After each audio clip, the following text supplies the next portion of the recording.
వాళ్ళు గానే ఉంటారు. తిట్టి తిట్టి రెండే సీట్లు వీలయ్యి మేము ఇన్ని సీట్లు ఉన్నామని కాంగ్రెస్ కమ్యూనిస్టులు అన్నారు. ఏడుకు వేరు వాళ్ళు తెరమరుగైపోయారు, భూగర్భ కలిసిపోయారు. మేము ఏం చేద్దాం, 2 సీట్ల భారతీయ జనతా పార్టీ ముచ్చటగా 3వసారి నరేంద్ర మోడీ నేతృత్వంలో అధికారంలోకి వచ్చిన దేశాన్ని అభివృద్ధి చేస్తున్నాం. వద్దా చెప్పండి. వాళ్ళకి కావాల్సింది అభివృద్ధి కావాలన్నా, ఈ పేరు ఆ పేరు చెప్పి విమర్శించుడు కావాలన్నా. మరి వాళ్ళు అంతకుముందు కాంగ్రెస్ పార్టీతోనే అధికారం చెలాయించారు. ఎన్ని రైల్వే స్టేషన్ అభివృద్ధి చేసారు, ఎన్ని ఎవరి పట్ల నిర్మించారు, ఎన్ని రైల్వే స్టేషన్ నిర్మాణం చేపట్టారు, ఈ దేశంలో ఎన్ని కొత్త రైల్వే లైన్లు చేసారు. బ్రిటిష్ వాళ్ళ కాలం తర్వాత కాంగ్రెస్ పార్టీ కాలంలో ఎప్పుడన్నా ఏమైనా చేసిరా వాళ్ళు?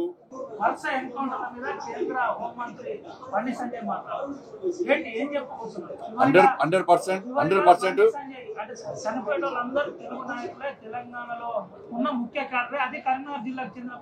వాళ్ళు చంపింది ఎవరిని?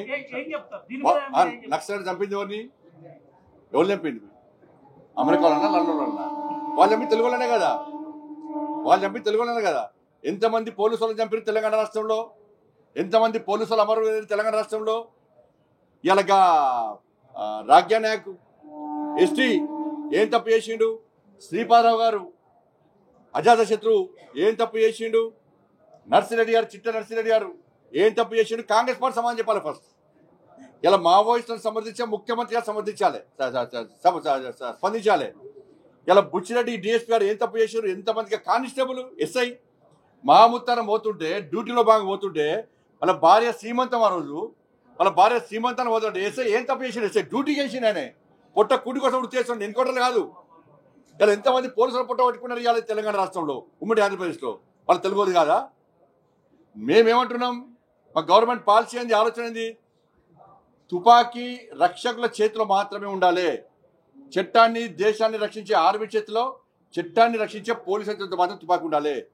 దానికి కాకుండా తుపాకీ చేతిలో వేరే వ్యక్తుల చేతిలో, పర్మిషన్ లేకుండా ఉన్న వ్యక్తుల చేతిలో ఉండాలని నేరంగా సంఘ విద్రోహ శక్తులుగా నరేంద్ర మోడీ గారి ప్రభుత్వం భావిస్తుంది. అందుకే తుపాకీ విడిచి రమ్మంటున్నాం, తుపాకీ విడిచి వచ్చి లొంగిపోమంటున్నాం.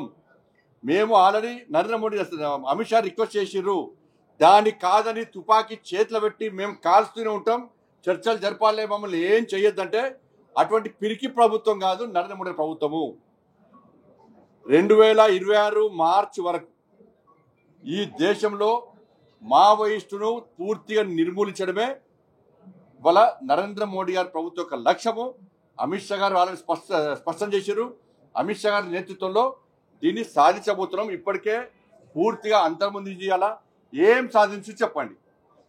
ఇవాళ మీరు ఏం చేస్తారు?